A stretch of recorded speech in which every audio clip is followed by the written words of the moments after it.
Taste the Daily. AIADMK பொதுச் செயலாளர் Edappadi K பழனிசாமியின் நற்பெயருக்கு களங்கம் விளைவிக்கும் வகையில் உள்நோக்கத்தோடு சித்திரம் வெளியிட்ட திமுகவின் ஐடி விங் மீது நடவடிக்கை எடுக்க கோரி டிஜிபியிடம் அதிமுக சட்டப்பிரிவு இணைச் செயலாளரும் வழக்கறிஞருமான பாபு முருகவேல் புகார் மனு அளித்துள்ளார். திமுக அமைச்சர் மற்றும் மற்ற திமுக ஐடி பிரிவில் உள்ளவர்கள் மீது காவல்துறை சரியான நடவடிக்கை எடுக்கவில்லை என்றால் அடுத்த கட்ட நடவடிக்கையாக நீதிமன்றத்தை நாடுவோம் என்றும் அவர் எச்சரித்துள்ளார். புகாரினுடைய சாராம்சம் காவல்துறை தலைமை இயக்குநருக்கு தெரியப்படுத்தப்பட்ட பிறகு இதன் மீது உரிய நடவடிக்கை இருக்கும் என்று நாங்கள் நம்புகிறோம்.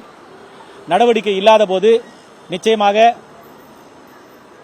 ரிட்டு மனுக்களிலே கோவாரண்டோ என்று சொல்லக்கூடிய இந்த பதவியிலே இவர் இருப்பதற்கு தகுதியானவரா என்பதை கேட்கிற விதமாகவும் நீதிமன்றத்தையும் நாட முடிவு செய்திருக்கிறோம்.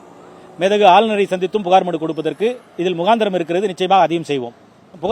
நாங்கள் கொடுத்திருக்கிற இந்த புகாரின் மீது நடவடிக்கை இல்லாத பட்சத்தில் அடுத்த கட்ட ஒரே நிகழ்வு நீதிமன்றத்தை நாடுவதை தவிர வேறு வழியில்லை. அதிமுக பொதுச் செயலாளரின் நற்பெயருக்கு களங்கம் விளைவிக்கும் வகையில் உள்நோக்கத்தோடு திட்டமிட்டு சமூக வலைதளங்களில் திமுக ஐடி விங் மற்றும் விடியா திமுக அமைச்சர் டிஆர்பி ராஜா பதிவிட்டுள்ள சித்திரம் மற்றும் பதிவுகளை உடனடியாக நீக்க கோரியும் அவர்கள் மீது நடவடிக்கை எடுக்க கோரியும் மதுரை மாநகர காவல் ஆணையரிடம் புகார் அளிக்கப்பட்டது. அதிமுக சார்பில் மதுரை புறநகர் கிழக்கு மாவட்ட செயலாளர் ராஜன் செல்லப்பா தலைமையில் புகார் அளித்ததை தொடர்ந்து பேசிய அவர் இந்த சம்பவத்திற்கு காரணமானவர்கள் தண்டிக்கப்பட வேண்டும் என்றும் தெரிவித்தார். தென்காசி மாவட்ட காவல் கண்காணிப்பாளர் அலுவலகத்தில் தென்காசி வடக்கு மாவட்ட வழக்கறிஞர் பிரிவு மற்றும் மாவட்ட கழகம் சார்பில் புகார் மனு அளிக்கப்பட்டது.